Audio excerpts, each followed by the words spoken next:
Alright, so I'm just leaving Best Buy right here. I don't know if you can hear me. I have to talk super loud while walking through this parking lot. Just leaving Best Buy, and I grabbed Megan here.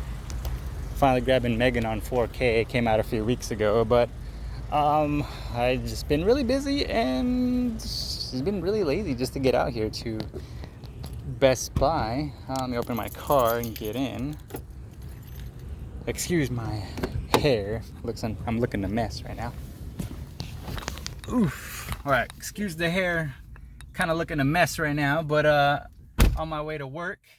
Had a few hours to spare. I got up really early and I'm working a little. I go in a little later today, but I'm gonna turn this air on because it's hot as hell out here. But yeah, I finally go into Best Buy to grab Megan on 4K.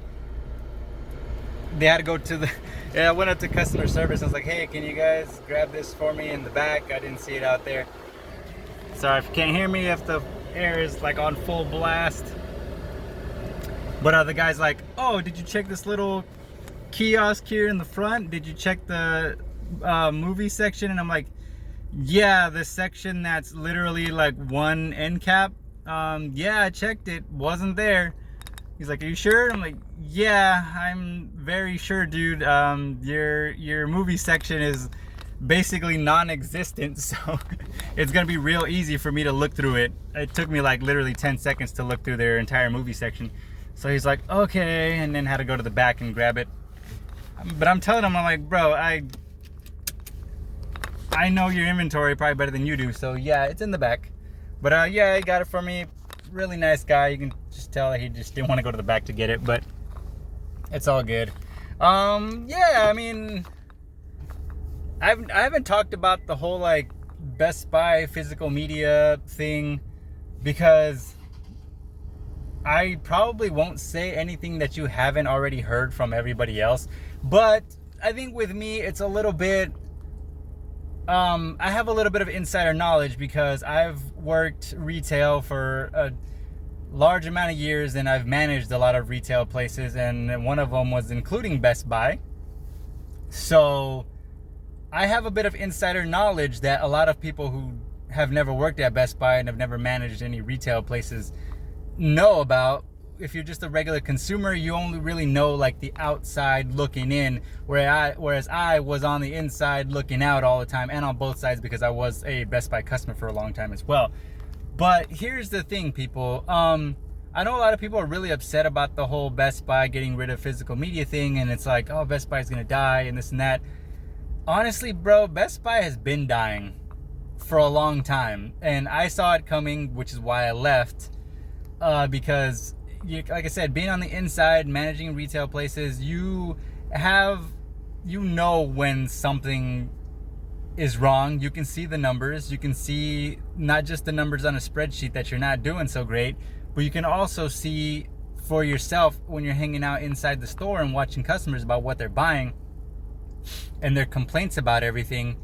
The writing's on the wall. You know shit's going south. So that's, I have a very innate instinct of when shit's going down, when the ship's going down. So that's when I just like jump ship. So that's what I did when I left Best Buy. I was like, yeah, I don't see this going very well for a lot of places. So I'm going to leave now while I can. And I'm not going to stay on the ship as it's sinking. And, a lot of Best Buys have closed in a lot of places. In Arizona, there used to be a lot of Best Buys and a lot of them have closed. The one I go to has just been going downhill every year after year.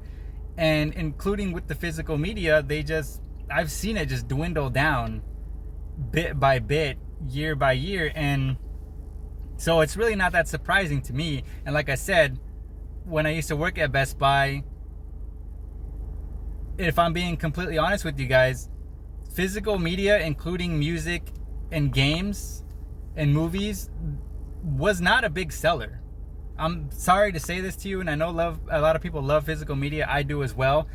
But it's just never been a huge seller as long as I was working there. And even before that, I mean, there was a boom for a good amount of time where physical media was huge. But now it's just very niche. It's a very niche market. But you know, us as physical media collectors and other people you'll see on YouTube, they like to believe that physical media is like this godlike entity and it's gonna, you know, just be on top of the world forever. No, that's not the truth.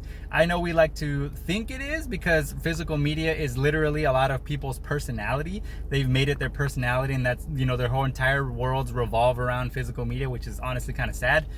Get out and touch grass, people. It's not just about movies, you know, there's a whole world out there, not just what's on your screen. But anyway, I'm trying to play devil's advocate here and just say that from a business perspective, Best Buy is doing what they believe is best in their interest in getting rid of something that does cost them money and is not making money. It's not garnering the return that they would like, so they're gonna get rid of it. It's an obvious decision.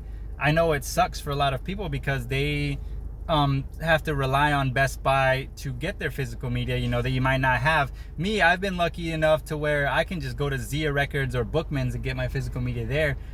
Best Buy, I haven't shopped at a Best Buy for physical media in a long time. I very rarely go in there, maybe to get an exclusive because I feel like Zia has it, you know, for the same exact price, and I'm usually in the area and I'm like, you know what, whatever, I have the Best Buy credit card, I can just put it on the card and it's fine. But that's pretty rare. Like I said, I usually just go to Zia for any physical media because even new releases that come out, Zia will have it for the same exact price as Best Buy, and a lot of times even lower than Best Buy. So I just go to Zia to grab it. And the same thing with the boutique labels. My Zia Records have them, like a lot. You know, they usually have them on release day. So I'm not really a huge boutique label collector, but if I do have to get one, I just go to Zia. And I know a lot of people will be like, oh, well, you know, it's fine, Best Buy's whatever, they're not putting out a lot of stuff anyway. So why are people, sorry, I had to pause on there, but don't you hate it when you're look at this empty ass parking lot. I don't know if I showed it very well, but this parking lot is empty as shit. And this lady just had to park her car right next to me. Like, okay, there's a big ass empty parking lot and you had to park right next to me? Okay. Don't be that guy. Don't be that person. Anyway, what was I saying? Oh yeah, I've been seeing a lot of videos, people are like, oh, you know, the boutique labels are gonna run the game now. And it's like, that is even more niche than regular physical media. Niche on top of a niche. I know a lot of the collectors, like the real collectors, you know, will say, oh, you know, physical media is fine, it'll just go to boutique labels and we can just get it from there.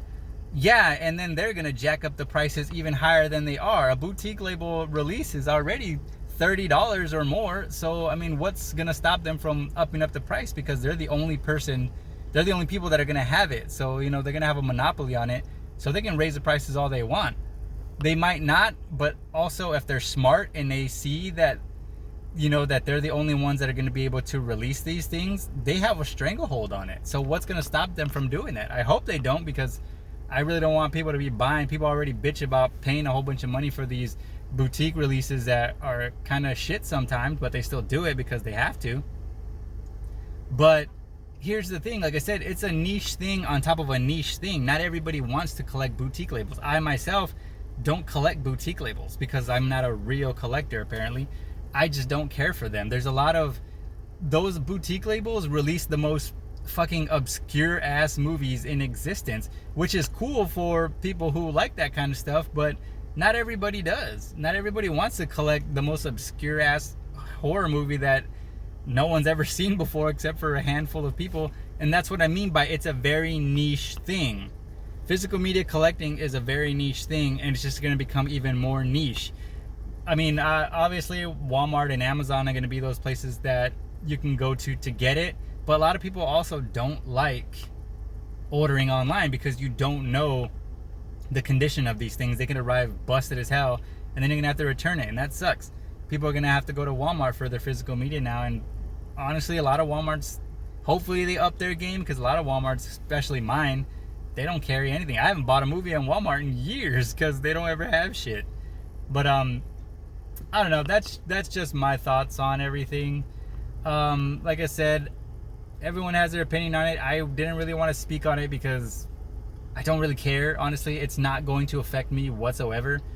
But I just wanted to say those few things just because that's something I feel like a lot of people aren't being truthful with themselves about. They're very optimistic and like, you know, physical media is fine. It's not, you know, dying, and it isn't. But we also have to acknowledge the fact that it's just becoming more niche, and it's going to be harder for a lot of people to get their hands on certain releases. Obviously, there are some people like myself who don't care if Best Buy goes under. I really don't. Like I said, having worked for them for a while, I honestly don't give a shit if they go under. I would be very happy. I will be the first to come over here and dance on its grave. But I know a lot of people rely on Best Buys for content, and hopefully a lot of those people will find a different way of making content. It's going to force a lot of people. This is another thing that nobody's talked about.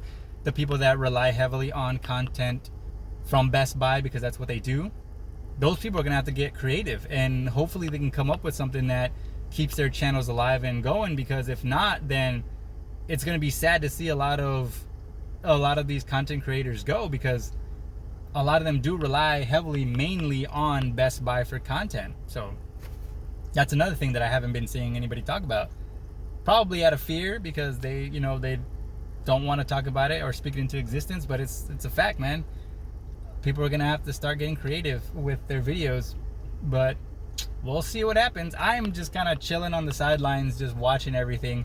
That's why I haven't really been I didn't really want to talk about it, just because, like I said, it's not gonna affect me whatsoever. I know it's gonna affect a lot of other people, and I hope they're able to find alternatives. Support your local businesses, support your local used media stores if you have them.